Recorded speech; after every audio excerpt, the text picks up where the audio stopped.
¿Empiezo? Bueno, ahora vamos a hablar de la intoxicación con monóxido de carbono. Es una intoxicación que se subdiagnostica muchísimo acá y en el mundo entero. Pasa desapercibido, se lo interpreta como otros cuadros, se los interpreta si son graves como un accidente cerebrovascular en forma transitoria, se lo interpreta como cuadros de extrapiramidalismo, se lo interpreta como sobredosis de drogas, como cuadros encefalopáticos, digamos, se piensa en un montón de cosas y es raro que se piense en el monóxido de carbono. Y dentro de esto del subdiagnóstico se ven, por ejemplo, este tipo de cosas, ¿no? Mujer de 28 años, se le diagnostica intoxicación, 18 semanas de embarazo, carboxiemoglobina de 19, se le da el tratamiento adecuado y lo indicado, y al esposo y al hijo, que también estuvieron expuestos, no los evalúan ni los tratan. Muy frecuente, ¿eh? Bueno, se considera que bajos niveles de monóxido son responsables de lo extendido y significativa morbilidad. La clínica habitualmente, como dije, es subdiagnosticada y se interpreta como síntomas ocultos. En Estados Unidos hay páginas donde advierten a la gente, si usted sospecha que tiene una intoxicación con monóxido, insístale a su médico para que le dé tratamiento y para que haga el diagnóstico. Bueno, las presentaciones, la más frecuente va a ser el cuadro agudo, que va desde dolor, desde cefalea hasta palpitaciones, convulsiones y coma. El cuadro subagudo, que son aquellos pacientes que tienen un artefacto de gas en mal funcionamiento en su domicilio y tienen periodos en los cuales tienen síntomas, periodos que pasan los síntomas, vuelven a tenerlos, ¿sí? La incidencia es absolutamente desconocida. Uno los detecta cuando el paciente tiene un evento agudo.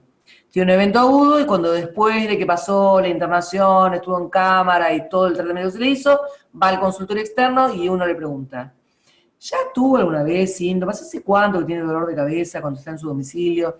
Y yo ya sí, siempre, en realidad desde el año pasado que vengo con dolor de cabeza cuando estoy dentro de la casa y los chicos muchas veces tienen vómitos y el otro día a mi hija le bajó la presión y se desmayó, ¿no? Y fueron episodios que no fueron tratados y que al no ser tratados y en forma repetida es más probable que tengan daño neurológico tardío. Y los síntomas crónicos son aquellos pacientes que nunca se los diagnostica y que tienen fatiga crónica, tienen trastornos afectivos, alteraciones de la memoria, dificultades laborales, y esto hace que el paciente, hasta que no tenga un evento que sea lo suficientemente agudo como para que requiera la consulta, ni se lo piensa. Bueno, las fuentes hay producción de monóxido en forma natural, un 40%, pero la mayoría es por la actividad humana. Las personas pueden estar expuestas crónicamente a monóxido como resultado del fumar, ¿no? El humo ambiental de tabaco. Y la intoxicación con monóxido se produce porque hay una combustión incompleta de un producto orgánico, ¿tá? Digamos, si hay una pérdida de gas, el gas metano va a provocar por desplazamiento que haya menor FiO2 en el oxígeno, pero no es una intoxicación con monóxido de carbono. Eso es bastante frecuente la equivocación por parte de los médicos cuando llaman para hacer las consultas. Hay otros productos que no tienen que ver con la combustión, como por ejemplo el cloruro de metileno, la exposición a pinturas que se utilizan en las pinturas que se usan en aerosol, cuando se metaboliza, cuando hay una exposición muy importante y una absorción muy importante de cloruro de metileno, al metabolizarse en el hígado produce monóxido de carbono.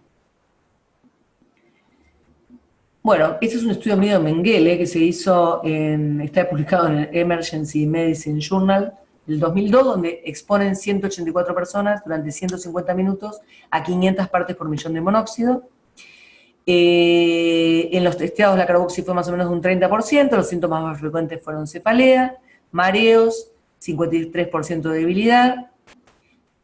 No fue diferente entre los fumadores y no fumadores, y los fumadores estaban como más compensados, porque en general el fumador fumador heavy se maneja con una carboxi de 10%, entonces tenían mejor tolerancia.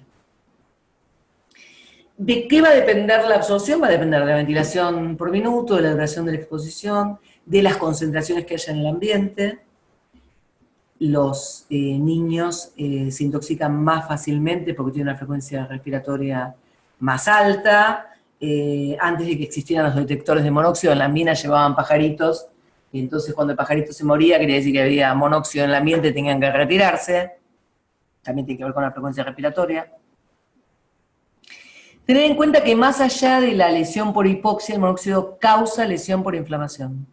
Por un montón de mecanismos, como verán, también esto de New England, pero no solamente es lo que aprendimos en la facultad, el monóxido de carbono es 200 veces más afín a la hemoglobina que el oxígeno, entonces lo desplaza, no es el único mecanismo. El monóxido que no va unido a la hemoglobina y que va libre en la sangre, tiene una acción importantísima a un montón de niveles, ya sea a nivel del hemo, ya sea a nivel en el sistema nervioso central, en la agregabilidad plaquetaria, en un montón de niveles que produce que el individuo tenga mayor facilidad a terminar desarrollando enfermedad neurológica e injuria cardíaca. Hay una inhibición de la citocromo oxidasa AA3, lo que interfiere en la cadena respiratoria. Esto se produce por el monóxido disuelto, como decíamos antes, ¿no?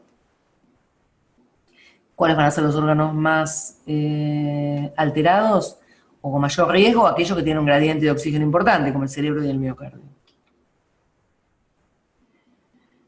Actúa también uniéndose a otras proteínas M, el citocromo P450, la mioglobina, y la lesión cerebral por peroxidación lipídica del cerebro. El monóxido, como dijimos, más allá de ir unido a la hemoglobina, también se une a la mitocondria intracelular miocárdica.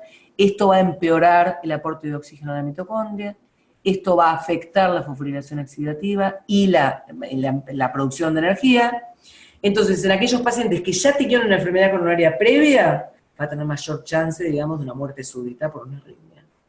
Y en aquellos que no tenían enfermedad coronaria previa, sí van a tener síntomas de isquemia miocárdica difusa, ¿sí? Esto que vemos, esta disfunción miocárdica difusa que vemos en el ecocardiograma, que el corazón late como si fuera una bolsa de papas, ¿no? Bueno, es un trabajo que hicimos donde las conclusiones son que se demuestra que la intoxicación por monóxido induce miocardiopatía, que esto tiene un pronóstico favorable cuando se resuelve dentro de las 12 horas post-exposición, y que a la conclusión, digamos, que llegamos nosotros a partir de este trabajo y toda la bibliografía realizada, es que todos los pacientes se les debe realizar electrocardiograma, se les debe realizar marcadores miocárdicos, y en caso de que los marcadores miocárdicos o el electrocardiograma sean patológicos, siempre antes del alta hay que hacerles un ecocardiograma para ver cuál es la evolución que tienen, ¿no? Esto sigue hablando de los mecanismos de toxicidad.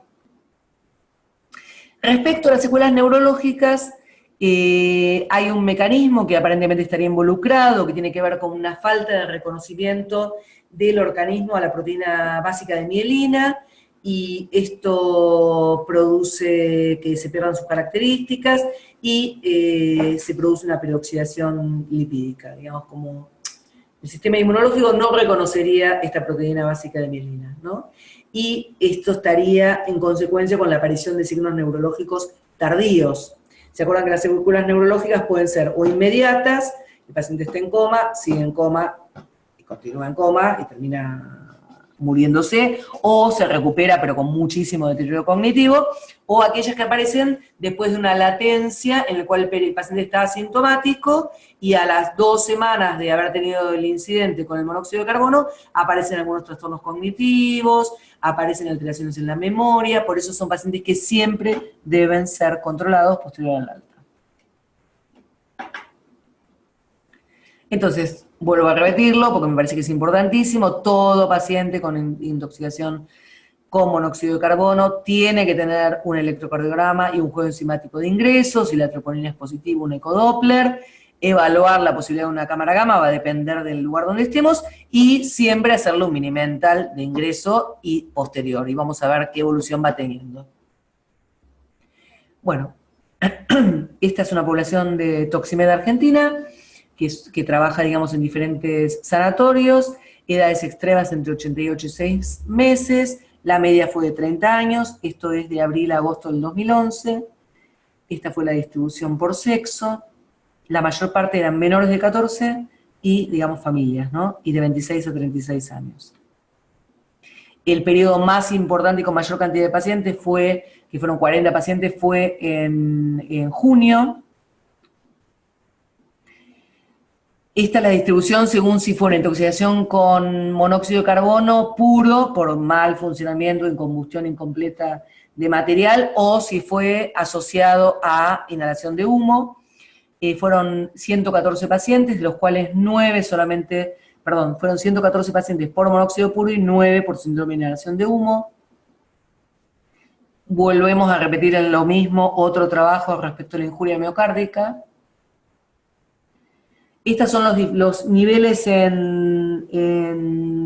concentraciones en aire, que en algunas oportunidades es tomado cuando los pacientes, por ejemplo, hay que tirar la puerta abajo, interviene la policía, intervienen bomberos, ellos miden partes por millón de monóxido en el ambiente. La alta incidencia de que no sea diagnosticado tiene que ver con que los signos y síntomas, como dijimos al principio, no son específicos, los casos más graves se confunden con otras patologías, como cardiopatías, convulsiones, coma de otro origen. Siempre considerar que ya se sabe desde el año 94 que los niveles iniciales de carboxi no se correlacionan bien con la severidad de las secuelas al alta. ¿Por qué? Porque tiene que ver con esto que yo les comentaba, con el diagrama de todos los sitios de acción del monóxido que está disuelto en sangre. En realidad depende de eso, hay trabajos hechos en animales, en los cuales se les pone máscara con monóxido de carbono puro, y a otros perros se les transfunde sangre con carboxihemoglobina de 30 a 40%, y en realidad los perros a los cuales se los transfunde la carboxihemoglobina, ninguno se muere, y los perros que solamente se les pone oxígeno, se les pone monóxido de carbono por vía, en alta concentración, por vía inhalatoria, la mayoría se mueren. ¿Por qué? Porque tiene que ver con el oxígeno, con el monóxido disuelto. Bueno, como veníamos hablando del daño neurológico, predominan alteraciones en el funcionamiento cerebral, y esto va a depender de qué reserva tiene este paciente. Digamos, yo siempre cuento el caso de una niña que tuvo una intoxicación, que la madre me decía, le va bien, le sigue yendo bien en la escuela, pero antes ella era brillante. Digamos, los test neurocognitivos le dieron bien, pero antes su coeficiente intelectual era muchísimo más alto que el actual. Las zonas sensibles de la hipoxia, por supuesto, ustedes ya las conocen: la corteza cerebral, la sustancia blanca, los núcleos de la base, las células de Purkinje cerebelosas. Por eso uno de los síntomas que puede aparecer tardíamente son las alteraciones en el equilibrio.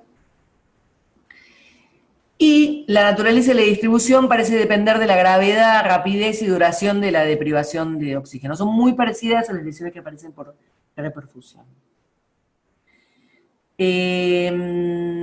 Aquellas regiones con poca vascularización, como son los ganglios de la base, como el globo pálido en particular, son más vulnerables a la lesión, entonces son más vulnerables a la hipoxia, y por eso es que si un cuadro muy grave de inicio, con deterioro hemodinámico, es probable que existan secuelas, por ejemplo, de tipo parkinsonismo. Bueno, esto ya lo comentamos antes. En general, estos síntomas neurológicos tardíos pueden aparecer entre 2 y 40 días. Se habla que hasta más de 100 días pueden aparecer sintomatología. Y lo que vemos son alteraciones en la memoria, déficits neurocognitivos, algunos síntomas extrapiramidales. Los factores de riesgo van a ser las edades extremas, que el paciente haya tenido coma de inicio, que haya tenido deterioro hemodinámico, que haya tenido acidosis metabólica.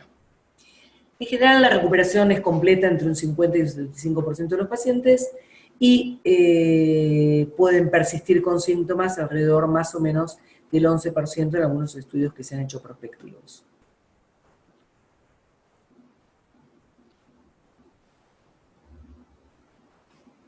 es un poco lo mismo que comentamos antes, se los dejo para que lo tengan.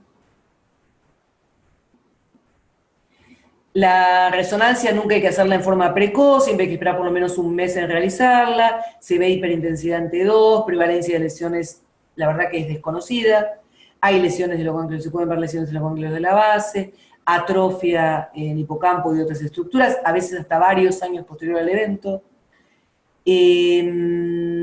lesiones a nivel también, que no está puesto ahí, a nivel de cerebelo, y muchas de las lesiones que son en la sustancia de la cara no son específicas del monóxido de carbono, pero bueno, si existe el antecedente lo asociamos ahí. ¿Les tenemos que hacer gases en sangre a los pacientes? Si el paciente tiene un compromiso hemodinámico, obviamente que sí, o si está en coma, obviamente que sí, pero si no, no es imprescindible hacérselo, no tenemos que estar torturando a los pacientes, se puede hacer la carboxiemoglobina en sangre venosa, es adecuada y está bien.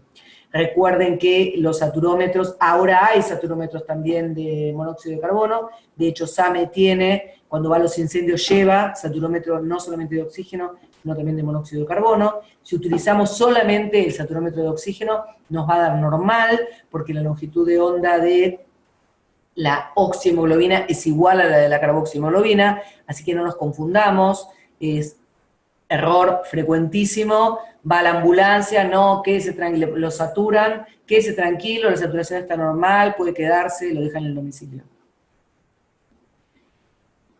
Entonces, los niveles de carboxiemoglobina van a depender de la magnitud de la exposición, del grado de ventilación alveolar, del volumen sanguíneo circulante, de la acidosis metabólica. En un adulto en reposo los niveles van a estar determinados predominantemente por los niveles que haya en el ambiente y cuánto tiempo estuvo expuesto, ¿sí? En un niño que va a estar en actividad hasta que palma, digamos, por el monóxido y digamos, tiene trastornos en el sensorio o hace una convulsión, está en movimiento, seguramente salvo que sea la noche, entonces la frecuencia respiratoria va a ser mayor y la exposición todavía más. Respecto a la vida media de la carboxiemoglobina, en aire ambiente es de 320 minutos, baja a 40-80 minutos cuando se respira oxígeno al 100%, y si le damos el oxígeno al 100% en una cámara con 2 o 3 atmósferas por arriba del nivel del mar, eso ya baja a 15 a 30 minutos. Ahora, hay muchos estudios que sugieren que si uno usa oxígeno hiperbárico, esto es en una cámara, prevendría la aparición de daño neurológico persistente y daño neurológico tardío. Ahora, a esto se vuelven a hacer revisiones, ahora hace bastante que no hace el Cochrane una, pero la última creo que es del 2011 o del 2015, sigue diciendo que no está demostrado, la verdad que los estudios en general no son muy buenos, porque no están bien randomizados quiénes van a cámara y quiénes no, entonces es muy difícil poder decir que sí o sí el paciente tiene que recibir cámara hiperbárica. Por supuesto que si tenemos la probabilidad de hacérsela, la posibilidad de hacérsela, porque tenemos acceso fácil a la misma, lo vamos a hacer. Pero si no tenemos acceso a la misma, tampoco es cuestión de volverse loco por este tema. Lo que sí tenemos que asegurarnos es que este paciente reciba la mayor fracción de oxígeno. Y esto no se logra con una máscara común, ni tapando los venturi, ni nada por el estilo. Esto se logra si el paciente está en coma, con el paciente ventilado a FiO2 100, y si el paciente está lúcido, una máscara con reservorio, que vamos a llegar a un porcentaje aproximadamente el 85%, 90% de FiO2. Respecto al embarazo, recuerden que el monóxido atraviesa a la placenta por difusión simple, por eso es que las embarazadas no deben fumar. La hemoglobina fetal tiene más afinidad todavía que la materna, por eso siempre que tengamos una embarazada, si le hicimos cámara hiperbárica, después de la cámara hiperbárica la vamos a dejar por lo menos 2 o 3 horas más con oxígeno en la guardia. Entonces, el diagnóstico en qué se va a basar en la clínica, una rutina general, en general se ve que tiene una reacción simpático, de descarga simpática, por eso van a tener hiperglucemia, pueden tener leucocitosis, gases en sangre, evaluarlo según como dijimos antes, la carboxiemoglobina, que recuerden se puede hacer en sangre venosa, electrocardiograma, enzimas, CPK, CPK-MB, troponina, el Mini-Mental y el saturómetro que está con signo de pregunta, que es lo que comentamos antes. ¿Sirve o no sirve? ¿Y cuáles son las indicaciones de la cámara hiperbárica? Si tenemos un paciente en coma, que persiste en coma, y estamos en un lugar en el cual tenemos una cámara hiperbárica en el lugar, lo vamos a llevar a la cámara. Otros trastornos neurológicos persistentes, siga con signos extrapiramidales importantes, lo vamos a llevar a cámara. Si tiene un compromiso cardíaco agudo, no lo vamos a llevar a cámara, aunque sea una indicación de oxígeno hiperbárico. ¿Por qué? Porque en la Argentina las cámaras que hay no tienen la disposición para que haya un equipo médico adentro, las que están funcionando en este momento. Con lo cual, no podemos mandar a un paciente que tiene cierto compromiso cardíaco agudo a una cámara en la cual para descomprimirlo tardamos aproximadamente entre 10 y 20 minutos y bueno, las cosas se nos pueden complicar mal. Acidosis severa producida por una intoxicación es una indicación, asintomático con una carboxia entre 25 y 30 también es una indicación, embarazadas sintomáticas, todas. Y si está asintomática con una carboxi de 15 igual o mayor de 15, también tiene una indicación. Los niños menores de 4 años, los mayores de 65 que tengan síntomas menores, y aquellos pacientes que con una oxigenoterapia de 4 horas normovárico no tengan mejoría, van a ir a la cámara hiperbárica. El tema de la cámara hiperbárica fue un consenso que se hizo posterior al evento de Cromañón en el 2006, más o menos en el hecho 2006-2007, entre varias sociedades científicas. Bueno, cuando lo indicamos, más allá de ese consenso, tenemos que considerar el balance entre beneficios y efectos adversos del oxígeno hiperbárico y el traslado del paciente, lo que comentábamos antes. Por el oxígeno hiperbárico, los efectos adversos más frecuentes son efectos sobre la presurización en el oído medio. Hay pacientes que tienen mucho dolor, que pueden tener lesiones del tímpano. Se ve en el 2% de los pacientes. No es muchísimo, pero es un porcentaje a considerar. El riesgo de convulsiones por el oxígeno hiperbárico es bajo, 0,02%. Pero si el paciente tiene antecedentes de tener una epilepsia, por ejemplo, o de hacer convulsiones asociadas a la abstinencia a drogas, en ese caso aumenta un 0,3 a un 2,5%. Terapia farmacológica específica para las secuelas no hay. La experiencia clínica que muestra que tratar los síntomas a través de terapias cognitivas ocupacionales sería, y terapias de estimulación y motivacionales serían lo más adecuado. No hay todavía ningún nivel de evidencia con esto. Este es otro año, creo que es 2015, oxígeno normovárico versus oxígeno hiperbárico. Estuvimos en 69 pacientes con hiperbárico y 53 con normovárico, lo que les comentaba del Cochrane. Puntos, digamos, claves, vuelvo a repetir lo mismo, es una enfermedad subdiagnosticada por lo inespecífico de los síntomas. Los síntomas clínicos van desde cefalea, náuseas, mareos, hasta la muerte. Siempre hay que hacer la valoración de compromiso miocárdico, no olvidarnos de esto, tenerlo siempre de ese paciente y definir qué conducta terapéutica tenemos para adelante. Bueno, acá les comentaba, era 2014, bueno, un año, del 2014 al 2015, 207 intoxicados por monóxido. El objetivo era comunicar la prevalencia de la población atendida, las complicaciones cardíacas, la necesidad de campañas para la disminución de las mismas. Esta fue una mujer de 66 años que se encontraba por su familia después de 12 horas de no tener noticias, presentaba hipertonía muscular con relajación de esfínteres, no respondía a órdenes y el marido había fallecido. Al salir del ambiente presenta síndrome confusional, va mejorando en el término de 4 horas y antecedentes de fibrilación auricular y mecolopatía de tratamiento. Al llegar al sanatorio tenía una carboxiemoglobina de 36%, una CPK de 5.700, una tropo ultrasensible positiva, el electrocardiograma LFA y el ecocardiograma, leve deterioro de la función sistólica ventricular, hipoquinesia de segmentos apicales, aurícula izquierda dilatada, que yo la tenía previamente. Tratamiento, como tenía un evento agudo, no se la manda a cámara hiperbárica, hace oxígeno normobárico durante 8 horas. A las 48 horas, la paciente, bueno, se quiso ir de alta porque quiso ir al velorio, como dije antes, a las 48 horas está estable, no tiene signos cerebroidales, no tiene trastornos del equilibrio, tiene un mean mental de 30 en 30, su única manifiesta es astenia. Como tiene un eco previo y antecedente de FA, solicito nueva interconsulta con el cardiólogo. La paciente, recuerden que se había dado de alta, tenía una ultrasensible positiva, pero se había querido ir al velorio del marido, con lo cual no se había quedado la evaluación cardiológica. Cuando le evalúa el mismo día que la veo yo, le evalúa el cardiólogo, la interna. Troponina, tiene una troponina con curva ascendente. Electrocardiograma, cambios T negativa en cara inferior. El ecocardiograma tiene una función sistólica normal, con una fracción de eyección ventricular del 66%. Hipoquinesia sin cambios respecto al anterior. Se le hace una CCG, que es normal, y se sospecha que pudo haber hecho un Takotsubo, asociado a la situación de la intoxicación. Test neurocognitivos normales, y al mes y medio evoluciona con episodios de desorientación e hipersomnia. Como ven, ¿por qué hay que controlar a los pacientes posteriormente?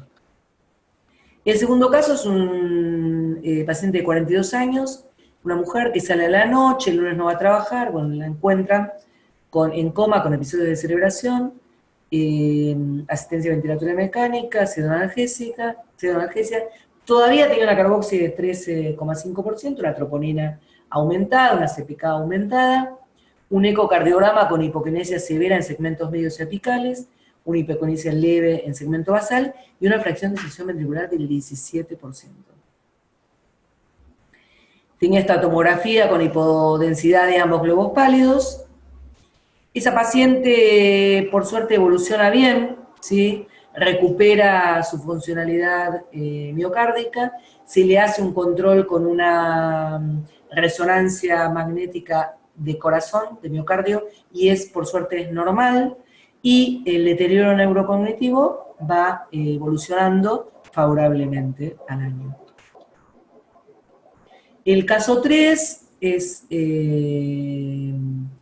muy parecida. No, este es un nene de 10 días de vida, con una carboxia de 12%, una latencia desconocida, una troponina de ultrasensible de 86, un electro normal, un ecocardiograma normal. ¿Hasta cuándo lo dejamos internado con una tropopatológica, no? En un bebé de 10 días. De difícil resolución. Esta es otra mujer de 45 años, parecida a la anterior, la de 42. Estufa catalítica, Glasgow 3 en 15, 14%, con un BEF normal, con esta resonancia. Y este chico es un chico de 26 años de edad, ingresa a guardia por ser encontrado en coma por su padre, luego de ausentarse de su jornada laboral. Bueno, tiran la puerta abajo, ahí es donde yo les decía que interviene bomberos. Encontraron que había más o menos 700 partes por millón, es muy alto. Después miren el cuadro anterior, donde estaban los síntomas asociados a las partes por millón que había en el ambiente, es alto. Tenía una troponina ultrasensible de 230, taquicardia sinusal. Se lo interna para monitoreo en UTI, porque tenía, como dijimos antes, una ultrasensible de 230. Y de golpe, mientras que se le estaba haciendo el electrocardiograma, presenta un bloqueo AB completo, sintomático, que resuelve espontáneamente. Evoluciona con descenso de troponina, a las 24 horas tiene un ecocardiograma que era normal, y el muchacho lo que comenta es que se había mudado hace un mes, que había tenido, que los compañeros de trabajo le decían que estaba lento, que no estaba prestando atención. Es decir, que él venía desde hace un mes, la fuente de la intoxicación era un calefón mal instalado, digamos, tenía la salida del calefón, no era la adecuada, entonces todos los gases de la combustión entraban al ambiente. Es decir, que él hacía un mes que diariamente, porque esto fue en invierno, estaba expuesto a monóxido de carbono, hasta que hizo el evento agudo más importante, porque debe haber cerrado del todo todas las ventanas, y por eso terminó provocándole la pérdida de conocimiento. Estas son las edades y la distribución según edad, que es parecida a la anterior, la distribución por sexo también. Tuvimos 12 pacientes que tuvieron una carboxi mayor del 30%, entre 20 y 29,9%, 32 pacientes, entre 10 y 19, 44 pacientes. ¿Por qué consideramos que tenemos tantos pacientes con una carboxiemoglobina baja? Por la latencia que hay entre que el paciente es retirado del domicilio hasta que le hacen la carboxiemoglobina. A veces pasaban hasta 8 horas, porque no se pensó, porque el paciente se fue del domicilio y después fue la ambulancia a controlar al resto de la familia, y entonces le dicen que vaya a la consulta, y entonces cuando llega a la consulta capaz que tiene 3%, porque ya no estuvo en el ambiente. En estos pacientes el 60% fue a oxígeno normovárico y el 40% hiperbárico. Esta fue la distribución, es más o menos pareja como la del anterior año, si era monóxido puro o si era síndrome de inhalación de humo. Tuvimos 26 pacientes con troponina positiva, de los 207, 26 con troponina positiva, es alto. De estos 26, con ecocardiograma normal 20 y con ecocardiograma patológico 6. Bueno, vuelvo a repetir lo mismo, ¿no? En todos los pacientes se debe realizar, no lo vamos a repetir, léanlo. Esta fue la distribución por año. Esta fue la distribución de síntomas. La mayor parte de los pacientes tuvieron síntomas cardiológicos, que fueron desde palpitaciones hasta ya evento, digamos, miocárdico importante. 21 pacientes que tuvieron síncope o pérdida de sensorio, alteración del sensorio. La mayor parte tuvieron cefalea, muchos tuvieron mareos, vértigos, náuseas. Bueno, como resumen, el diagnóstico requiere la perspicacia clínica y el alto índice de sospecha. Esto combinarlo con los datos epidemiológicos, el examen clínico, si podemos el análisis del monóxido ambiental, los niveles de carboxiemoglobina del paciente. Siempre la evaluación cardiológica, la evaluación neurológica, incluyendo imágenes cerebrales. Recuerden que, salvo que el paciente entre en coma, si no se hacen recién al mes. Siempre hacerles minimental, es muy sencillo, está en cualquier página de internet, se lo bajan y lo tienen con ustedes en la guardia. Bueno, considerar el monóxido de carbono en pacientes con deterioro del sensorio. Solicitar una muestra de más evitará mayor mortalidad. Ahora, las intoxicaciones por